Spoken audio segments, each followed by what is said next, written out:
Yo, c'est Noémie et aujourd'hui je vous retrouve pour vous présenter mon book haul du mois de novembre. J'avais tourné un book haul pour le mois d'octobre qui était relativement court je crois, mais on est déjà le 5 décembre en fait, donc bon anniversaire à Diane, c'est son anniversaire aujourd'hui, souhaitez-lui dans les commentaires, ça lui fera plaisir et à moi aussi. Bref, je l'ai déjà souhaité en vrai et de toute façon je suis même pas sûre que cette vidéo paraîtra le 5, donc bon, peu importe. Mais aujourd'hui on est le 5, c'est son anniversaire, donc bon anniversaire, voilà. Alors, book haul gigantesque parce que à la fin du mois de novembre il y avait le festival du livre de Colmar auquel je vais chaque année depuis 4 ans je dirais, 3-4 ans. Et à chaque fois c'est la débandade et cette fois-ci n'a pas raté puisqu'il y avait plein d'auteurs dont j'avais envie de lire les bouquins et du coup j'en ai profité pour les rencontrer, discuter un peu et acheter leurs livres que je ne sais pas du tout où je vais caser dans ma pile à lire. Parce que comme vous pouvez le constater, j'ai réorganisé ma pile à lire, mais c'est toujours autant la catastrophe. J'ai réussi à tout faire rentrer, mais j'ai encore 2 piles ici, là, qui... je sais pas comment je vais faire. Je vais essayer de m'organiser. Bon, bref. Je vais commencer par vous montrer quelque chose qui n'est pas un roman ou un livre de lecture tout court, mais que j'ai trouvé magnifique et c'est un autre de mes hobbies. Donc j'ai acheté Des bonbons ou un sort. C'est un magazine de coloriage en fait. Ça s'appelle Harmonie des couleurs. C'est le numéro 2. Je ne sais pas du tout à quoi peut ressembler le numéro 1. Mais en tout cas, celui-ci est juste magnifique. Il est tout doré. Voilà. Et c'était un spécial Halloween. Je trouve les dessins vraiment chouettes.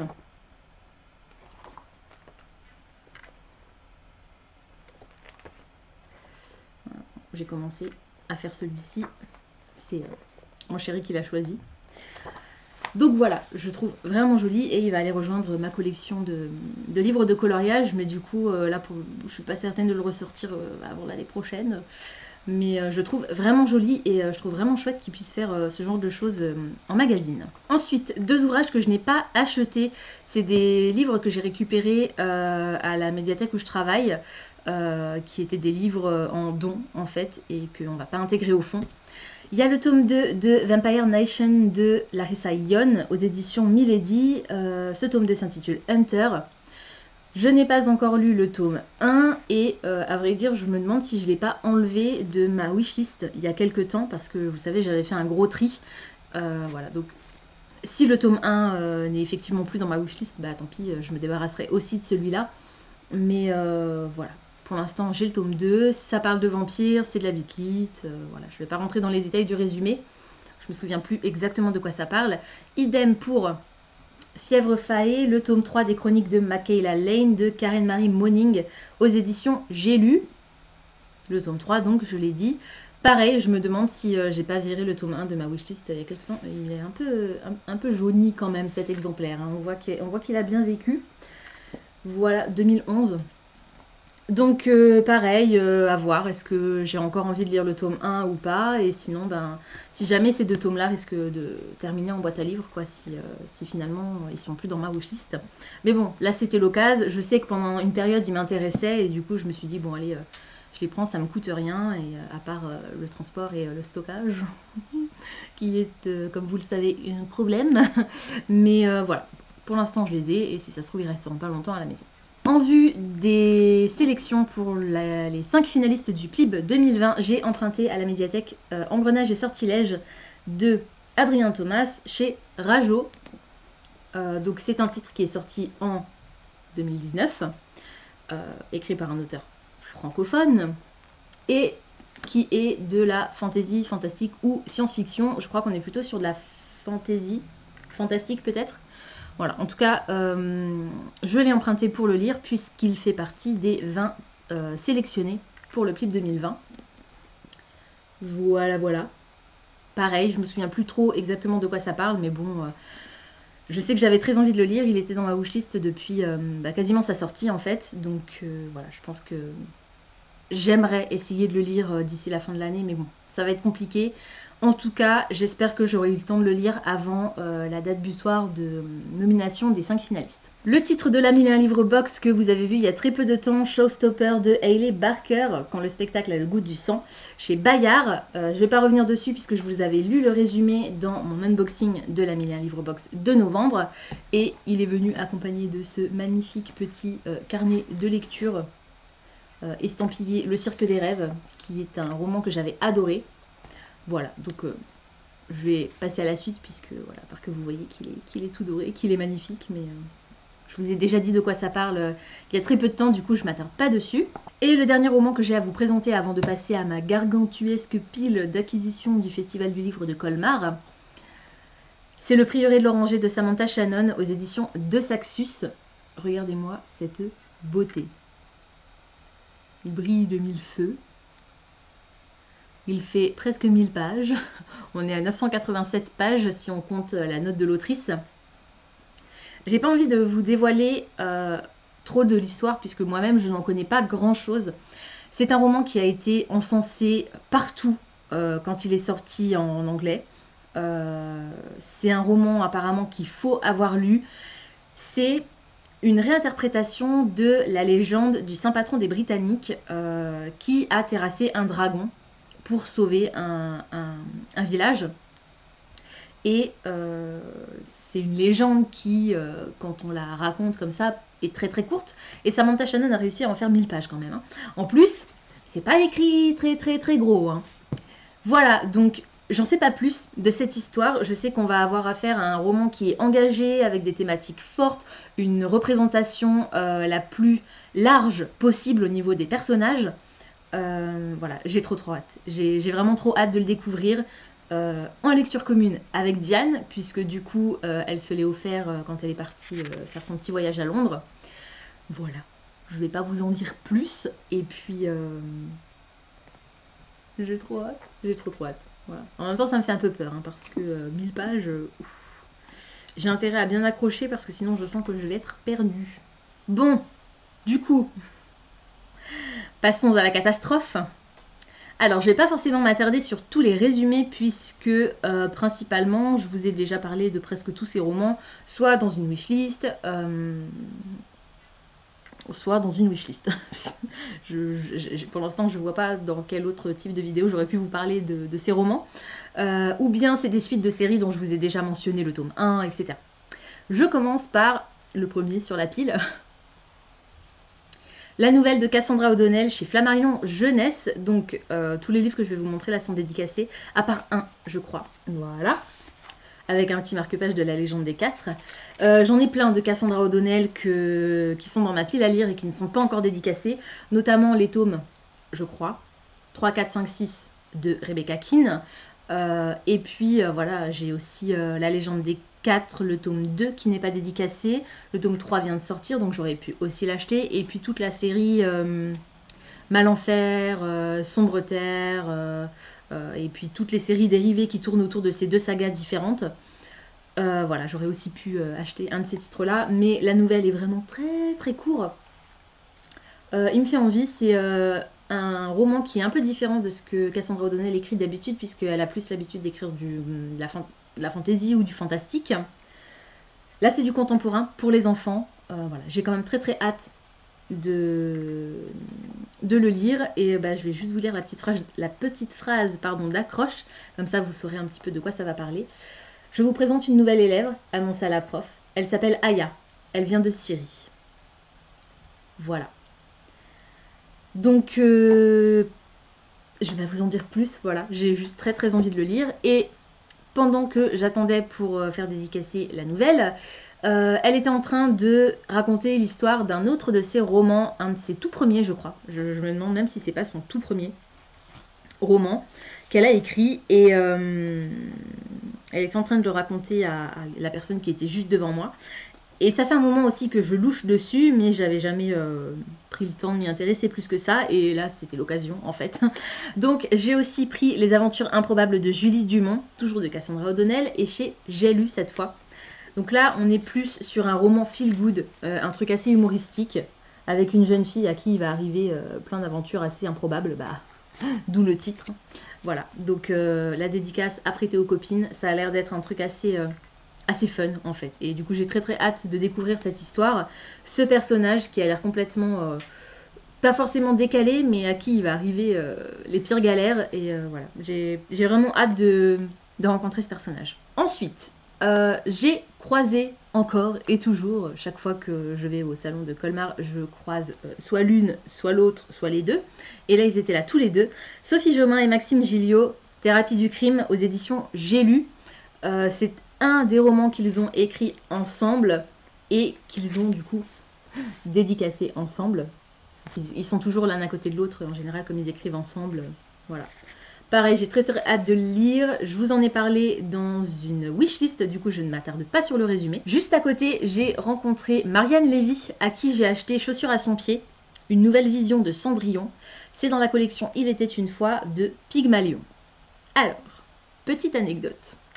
Quand je suis arrivée devant Marianne Lévy, je savais que je voulais acheter ce livre. Il est dans ma pile à lire, dans ma wishlist, pardon, depuis qu'il est sorti.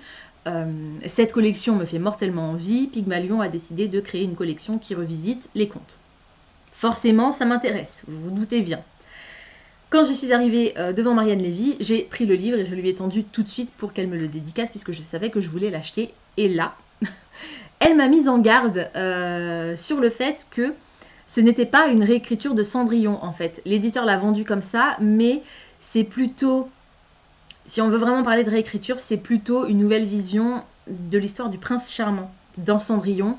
Et autant, vous savez, dans la société, on dit toujours, les princesses, le comportement princesse, tout ça, les petites filles sont influencées, les robes à paillettes et machin. Et bien là, ça va plutôt voir l'impact du syndrome, de la théorie du prince charmant sur un homme adulte qui a un petit air de Hugh Grant et qui fait tomber toutes les filles et c'est bien malgré lui en fait, qui est auteur et la construction du récit a ceci de particulier qu'on va suivre l'histoire de cet auteur et en même temps on va suivre le roman qu'il écrit. Donc on a une histoire dans l'histoire en fait. Et ça m'a juste donné envie encore plus de découvrir ce livre. Donc voilà, j'ai très hâte de le lire. Vous avez... des typographies différentes selon que on est sur l'histoire du personnage ou bien le roman qu'écrit le personnage. Et voilà, j'ai hâte, j'ai très hâte aussi. Je vais vous dire ça pour tous les romans que j'ai achetés, hein, que j'ai très hâte de les lire. Et évidemment, on en reparlera l'année prochaine, mais la plupart sera encore dans ma pile à lire. J'ai également acheté Les Semeurs de Bonheur de Cécile Pardy chez Albin Michel et maman l'a déjà lu. En fait, je vous l'ai dit dans une vidéo, je ne sais plus laquelle, dans ma wishlist, dans mon unboxing, que mes parents arrivaient ce week-end. Ils étaient là ce week-end, ils sont repartis. Aujourd'hui, on est jeudi, ils sont repartis mardi matin. Et pendant qu'ils étaient là, maman a lu ce titre qu'elle a bien aimé, elle a trouvé divertissant. Voilà, donc on n'en a pas dit plus, ce qui n'est pas plus mal puisque je vais le lire moi-même. Donc voilà, on va rencontrer une personne qui va décider de semer un petit peu de bonheur autour d'elle, alors qu'elle est elle-même un petit peu au fond du trou, on va dire. Je trouve la couverture vraiment jolie, c'est hyper chouette. Et l'autrice m'a expliqué que il allait avoir une opération de semage de bonheur dans les rues de Paris, me semble-t-il, et peut-être Strasbourg, qui sait. Voilà, donc ça a l'air sympa, ça a l'air tout doux, tendre, et voilà, j'ai très hâte de lire. Et alors celui-là, par contre, il va se lire hyper vite, il est vraiment pas long, et c'est écrit très gros.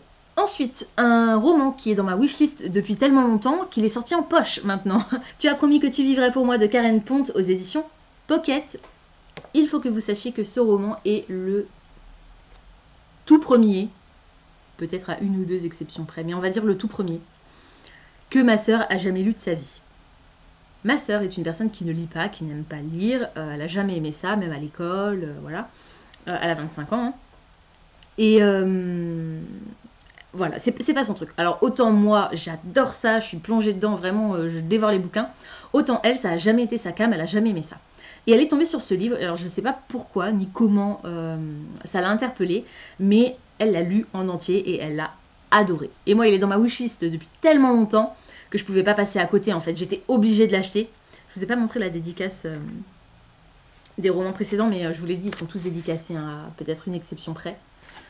Voilà, donc on va rencontrer une jeune femme qui va réaliser la liste de vœux de sa meilleure amie qui vient de mourir. En gros, en très très gros. Je rentre pas trop dans les détails.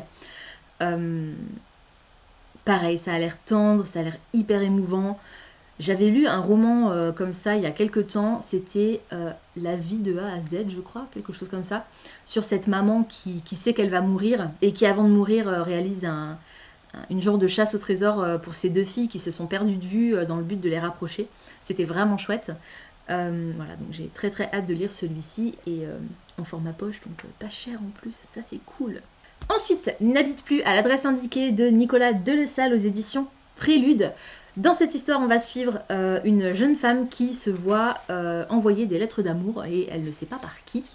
Et ça va un petit peu changer sa vie. Voilà, donc je vous en ai déjà parlé dans une wishlist. Pareil, celui-ci est relativement court. C'est écrit assez gros. Oh la vache, par contre, il y a 0 paragraphe. Hein. Oh là, j'espère que c'est pas comme ça tout le temps. Bon, les chapitres sont très courts. Je pense qu'il va quand même se lire très très vite. Mais alors, c'est hyper dense comme format de... Ouais, d'écriture. Voilà. Bon. On verra bien. En tout cas, le titre m'interpellait et l'auteur a rigolé parce que, bah, pareil, en fait, quand je vais dans des salons, je prépare toujours une liste de ce que j'ai envie d'acheter, des gens que j'ai envie de voir, etc. Parce que sinon, je pourrais y passer des plombes, en fait. Je commence par faire ça, voir d'abord toutes les personnes et acheter tous les livres que je veux. Et ensuite, s'il me reste un peu de temps, j'aime bien flâner et faire le tour et tout. Là... Anafi m'a accompagnée et lui c'est pas du tout son truc en fait, il vient juste pour me faire plaisir, donc j'ai fait au plus vite, j'ai vu les auteurs que je voulais voir, je leur ai acheté les bouquins et on est parti tout de suite après en fait, j'ai pas forcément fait de petits tours. Maintenant comme on est arrivé relativement tôt, le temps que les auteurs arrivent, on a eu le temps de faire un petit tour quand même avant, donc voilà, on n'a pas non plus fait l'aller-retour vite fait, basta, voilà. Et j'ai quand même pris le temps de discuter avec les auteurs quand j'en avais envie et quand j'en avais besoin, etc. Donc Nicolas Delessal me voit arriver devant lui, prendre le bouquin et lui tendre. Donc voilà, enfin vraiment... parce que je savais que c'était celui-là que je voulais, je m'étais renseignée avant. Et voilà, pareil, ça va se lire très très vite. Donc je vais peut-être me faire une session roman court prochainement pour essayer de vider un peu ma pile à lire. Ça pourrait être une bonne idée. Ensuite, le seul roman qui n'est pas dédicacé dans cette pile, c'est un roman que j'ai déjà lu en fait. Attendez que je vous dise pas de bêtises, mais... Non, c'est bien ça, il n'est pas dédicacé. Donc c'est Les Héritiers d'Higashi, le tome 1 Okami Hime de Clémence Godefroy aux éditions du Chat Noir dans la collection Neko. Alors je vous dis qu'il n'est pas dédicacé, ce qui est le cas, hein, mais ce qui est rigolo, c'est que la dédicace de l'autrice au début...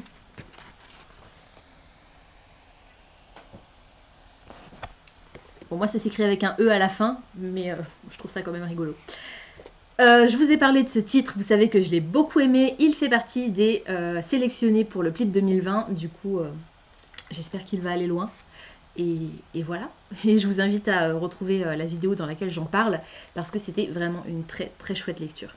Toujours sur le stand des éditions du Chat Noir, du coup, on va continuer comme ça, hein. J'ai reçu de Mathieu Guibé le catalogue 2019, qu'il aurait mieux fait de ne pas me donner, puisque j'ai envie de tout acheter, n'est-ce pas ? Et sur la quantité, là, j'en ai 1, 2. 1, 2, 1, 2, 1, 2. 2. Ça va. Mais j'ai quand même envie de tous les acheter. Donc, le catalogue, je vais le mettre là. J'ai rencontré Marie-Lucille Bougon, l'autrice du Club des érudits hallucinés, qui était dans les présélectionnés du Plib et que j'avais très très envie de lire, qui n'a malheureusement pas... atteint la 2e phase, je crois, donc j'ai un petit marque-page en plus avec les réseaux de l'autrice que j'utiliserai du coup pour linker ma vidéo quand je parlerai de son titre. Voilà, j'ai trop hâte de le lire, il est dédicacé, elle a fait un super tampon. Voilà. Et je vous en reparlerai, je vais y arriver, quand je l'aurai lu. Et je vous en ai de toute façon déjà parlé, en tout cas au moins pour vous donner le résumé, dans une wishlist. Voilà, j'ai pas envie de le relire particulièrement. Je sais que il me semble me souvenir qu'on est sur du steampunk. En tout cas, la couverture le fait penser. Elle est sublime cette couverture. C'est donc toujours aux éditions du Chat Noir et c'est dans la collection Black Steam. Et le dernier roman des éditions du Chat Noir que j'ai acheté, c'est L'ombre de l'Ankou de Jean Vigne dans la collection Chaton Hanté. C'est écrit où? Oui, c'est écrit là. C'est écrit là, mais on voit pas très bien. Si là vous voyez bien. Chaton Hanté, voilà. Donc c'est un tout petit livre jeunesse. Ils sont tellement beaux les livres de la collection Chaton Hanté. Je crois qu'il va tous me les falloir. Je vais devoir tous les acheter. Il n'y a pas photo. Voilà, je n'ai pas envie de relire de quoi ça parle. J'ai reçu un marque-page de son dernier roman, Yénès. Alors je ne sais pas si c'est son dernier roman, mais c'est un de ses derniers romans qui en tout cas est paru en 2019, puisqu'il faisait partie lui aussi des présélectionnés pour le PLIB.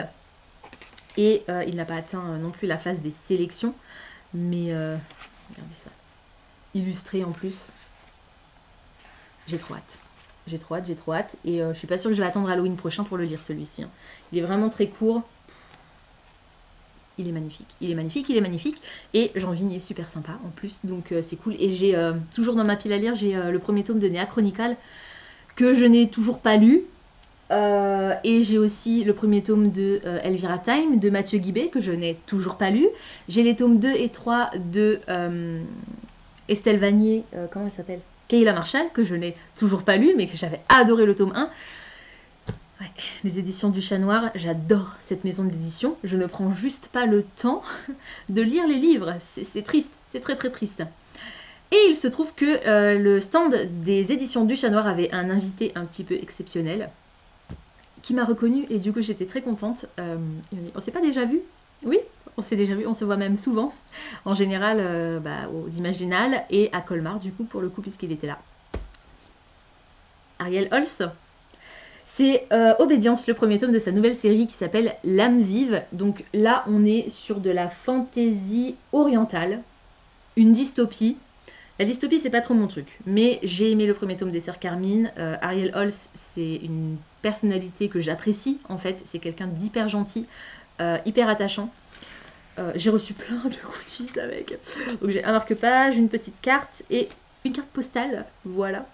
Tous les trois à l'effigie du premier tome de la saga. Et hop là. Donc la petite dédicace. Voilà. J'ai hâte de le lire et il fait partie des présélectionnés pour le PLIB 2020. Donc voilà, c'est cool, je suis vraiment contente. Et il est illustré. Ouh,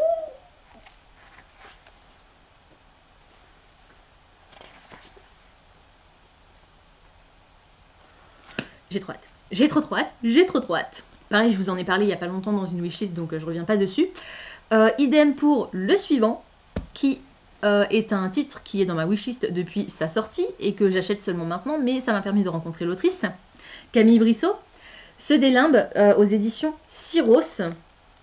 Là encore, j'ai un marque-page. J'adore les marque-pages. Il est dédicacé. Je vous l'ai dit, hein, le seul qui n'est pas dédicacé, c'était Les Héritiers d'Higashi. C'est écrit très gros. Il est très souple. J'adore les livres souples, vous le savez. La forêt est devenue les territoires des limbes. Le risque de contamination se cache dans chaque zone d'ombre. Préparez-vous à vivre une expédition sous haute tension. Donc un genre de survival avec une épidémie qui transformerait les gens peut-être en monstres ou en zombies ou en je ne sais pas. Ou qui les tue tout simplement. Ça fait quand même très zombie. L'atmosphère qui se dégage de la couverture et du résumé, ça fait très zombie. Pas particulièrement les zombies, mais j'ai quand même très envie de lire ce titre. Et j'ai aussi La Maison des Reflets de Camille Brissot dans ma pile à lire depuis une éternité, que je n'ai toujours pas lu. Bravo. Tout comme je n'ai pas encore lu le tome 2 de Louis Le Gallou, que j'ai acheté aux Imaginales, ce qui ne m'a pas empêché d'acheter le tome 3. Le Maître des Tours de Merle aux éditions du Matagot, c'est toujours écrit par Jean-Luc Marcastel, qui est un conteur incroyable et un personnage tout aussi sympathique. Il est génial. Ça me fait chaud au cœur quand je le vois.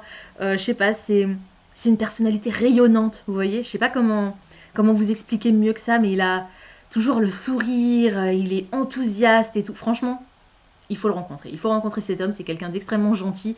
Et voilà, je peux que vous inviter à le découvrir à travers ses romans dans un premier temps et ensuite en personne parce qu'il est vraiment génial. Dédicace, voilà. Toujours avec l'embossage doré que vous allez peut-être pas bien voir à la caméra. Ah, voilà. C'est génial. Il a tout son matos et tout. Il est extraordinaire. Et voilà. Donc, Chronique d'Occitania, je pense que ça doit être... est-ce que c'est la collection ou est-ce que c'est une sous-collection de Louis Le Gallou? Bonne question. En tout cas, la couverture est un peu rugueuse comme ça. Mais j'aime assez. Et je vous avais dit, le tome 1 m'avait subjugué. Le tome 2 est dans ma pile à lire depuis Les Imaginales, donc depuis le mois de mai, je pense. J'ai acheté le tome 3 parce que Jean-Luc Marcastel était présent. J'avais prévu au départ de racheter des bouquins qu'après avoir lu la suite, enfin le tome où j'en étais, quoi. Ce qui est assez raisonnable, dirons-nous, et logique. Mais bon, moi pas connaître ces mots-là. Donc, le tome 3 rejoint ma pile à lire. Après, Louis Le Gallou, ça se lit vraiment très très vite. C'est écrit très gros. Il y a des grosses illustrations en début de chapitre. C'est de la jeunesse malgré tout, même si c'est jeune ado, on va dire. Voilà. Et ce que j'adore aussi, c'est la fin en fait. À la fin de ces romans, il y a toujours des pages d'illustration, des notes de l'auteur avec parfois des recettes ou... Ah ben voilà, il y a des recettes. Ça donne trop faim. Bref. Ensuite, autre auteur que j'avais rencontré aux Imaginales, mais à qui je n'avais rien acheté, pour le coup, et je me pose la question encore de savoir pour quelle raison, puisque ce livre était dans ma pile à lire depuis un sacré bout de temps. C'est L'Homme électrique de Victor Fleury aux éditions Bragelonne, poche, dans la collection Steampunk, et on en parle de cette sublime collection. Les éditions Bragelonne, de toute façon, ils auront ma mort, parce qu'ils font toujours des éditions sublimes, même en poche. Non mais regardez-moi ça, vous avez les coins qui sont arrondis. Voilà, il est sublime, il est sublime, il est sublime. Je vous ai déjà parlé de ce titre, je ne vais pas revenir dessus. C'est écrit très tout petit. Ça va me prendre une année pour le lire. Il m'a laissé son blog, son site, pour que je puisse aussi lui faire la critique du roman, lui mettre le lien vers ma chronique. L'Homme électrique, c'est une histoire qui se déroule dans le même univers que l'Empire électrique. Voilà, c'est ça. Qui, je crois, j'espère pas vous dire de bêtises, mais en fait, l'Empire électrique regroupe 6 histoires steampunk, dans l'univers steampunk, avec à chaque fois un personnage principal qui est un personnage relativement connu. Je crois me souvenir qu'il y a Zorro, Frankenstein, Jack l'Éventreur peut-être. Je vais m'arrêter là parce que j'ai peur de vous dire des grosses bêtises. Mais l'Homme électrique, en gros, se déroule dans le même univers que l'Empire électrique. Seulement, c'est des histoires complètement indépendantes à chaque fois. Celle-ci est indépendante des 6 autres, et les 6 histoires qui sont regroupées dans l'Empire électrique sont elles-mêmes indépendantes les unes des autres. C'est juste que l'univers est le même. Voilà. Donc, si j'aime l'Homme électrique, ben, j'achèterai l'Empire électrique pour découvrir d'autres histoires dans le même univers. Voilà. J'ai très très hâte. Et du coup, comme j'étais devant Victor Fleury et que Diane lui a acheté La Croisade éternelle aux Imaginales, j'ai acheté La Croisade éternelle. Le premier tome, c'est La Prêtresse esclave, toujours chez Bragelonne et toujours par Victor Fleury. Et là, eh ben, je vous invite à aller voir notre vidéo qu'on avait faite avec Diane sur notre retour des Imaginales pour savoir un peu plus de quoi ça parle, parce que il me semble m'en souvenir, mais voilà, j'ai pas trop envie de revérifier pour être sûre que c'est bien ça. Voilà, donc encore une lecture commune à programmer, sachant que je suis en train pour l'instant de relire le tome 1 de La Passe Miroir, parce qu'on va aussi faire une lecture commune du tome 4. Et là, j'en suis à la moitié du tome 1, et j'ai encore le tome 2 et le tome 3 à lire après. Je crois que le plus épais, c'est le tome 2. Mais je dis peut-être des bêtises. Je ne sais plus. Avant-dernier livre, on arrive au bout les amis. J'avais rencontré déjà à 2 reprises Anne Pichota et Sandrine Wolf quand je leur avais acheté, je crois que c'était les 2 fois aux Imaginales, les tomes 1, le tome 1, puis le tome 2 de la bande dessinée Oxa Pollock, qui, à mon grand désespoir, n'a jamais été adapté pour la suite, en tout cas. Et je vous avoue que j'ai pas vraiment la foi de lire les romans, d'autant qu'il y en a un nouveau là qui vient de sortir. C'était visiblement une grosse surprise. Tant mieux pour les fans, hein, franchement, je dis chapeau. Mais voilà, c'est pas vraiment le type de roman que j'ai envie de lire, en tout cas pas actuellement. On les a à la médiathèque, si jamais je pourrais toujours les emprunter pour les lire. Par contre, elles ont sorti récemment un roman jeune adulte, me semble-t-il, ou adulte, qui m'intrigue vraiment et qui s'appelle Les Cœurs Aimants, chez XO, toujours donc de Anne Pichota et Sandrine Wolf. Et comme les 2 autrices étaient présentes, elles ont toutes les 2 dédicacé mon exemplaire. Et bah voilà, et donc je vais juste vous lire la petite accroche parce que j'ai pas envie de relire exactement le résumé. Tu en as envie, Dana? Oui. Tu sais que je le sais. Oui. Alors qu'est-ce qui te retient? Rien. Tout. Toi. C'est tout. Ça me donne trop envie. Moi, tout ce qui est romance, j'adore. Ça ressemble à de la romance. Si ça se trouve, c'en est pas du tout. Et je me suis fait bien avoir. En tout cas, ça me fait très envie depuis sa sortie, comme pour la plupart des autres titres que je vous ai mentionnés aujourd'hui. Voilà, pareil, il rejoint ma pile à lire avec mon grand bonheur, enfin pour mon plus grand plaisir en tout cas. Et le dernier titre, qui n'est pas n'importe quel titre, c'est un sélectionné du PLIB 2020. Et j'étais trop contente que cette autrice soit présente à Colmar. Je ne m'y attendais pas du tout en fait, parce que pour moi c'est une autrice un peu inaccessible, on va dire. Enfin, voilà, c'est pas le genre d'autrice que je verrais. À Montreuil, oui, mais à Colmar, pas forcément. Et du coup, j'étais vraiment ravie qu'elle soit là. Et j'ai réfréné mes ardeurs parce que si ça n'avait tenu qu'à moi, je lui aurais acheté quasiment tous ses ouvrages, notamment toutes ses bandes dessinées, puisque je vous parle de Audrey Alouette, qui est l'autrice de Princesse Sarah, la bande dessinée que j'adore, hein, vous le savez. Et là, en l'occurrence, j'ai pris le premier tome de Magic Charlie, donc l'apprenti, chez Gallimard Jeunesse, qui est donc, comme je vous l'ai dit, sélectionné pour le PLIB 2020. Il est tellement beau! Voilà, alors je crois pas qu'il soit illustré, à part au niveau des entêtes de chapitre, mais il me fait super envie. J'ai trop hâte de le lire. Voilà, et ben, comme les autres, hein, il va rejoindre ma pile à lire et puis il va attendre bien sagement que je l'en sorte. Non mais sérieusement, c'est pas trop chou ça? Elle est trop magnifique cette couverture. Couverture réalisée par Stan Manoukian, que je connais parce que c'est l'illustrateur de Monstres, une petite BD album pour les enfants qui est aussi trop chou. Voilà, donc j'ai trop hâte. Là, toutes les lectures que je vous ai présentées, là, elles me font de l'œil, elles me disent lis-moi d'abord. Mais non, je suis désolée. Je veux d'abord finir la passe miroir en fait, alors ça risque de me prendre un moment. J'avais prévu de vous tourner une vidéo pour le Cold Winter Challenge, pour vous dire un petit peu ce que j'avais prévu de lire, parce que j'ai quelques romances de Noël dans ma pile à lire qui me font super envie à cette période. Mais, comme le tome 4 de la passe miroir est sorti, je pense que mon Cold Winter Challenge, c'est foutu pour cette année. Voilà, je vais me contenter de ça, de la passe miroir. Diane est sur une lecture actuellement. Quand elle l'aura terminée, on commencera peut-être une autre lecture, soit le Prieuré de l'Oranger, soit la Croisade éternelle, soit autre chose, en attendant que j'ai terminé les 3 tomes de la passe miroir pour enchaîner avec le 4e. Du coup, je vais lire 2 livres en parallèle. C'est pas très grave, surtout que la passe miroir, c'est une relecture en plus, donc voilà.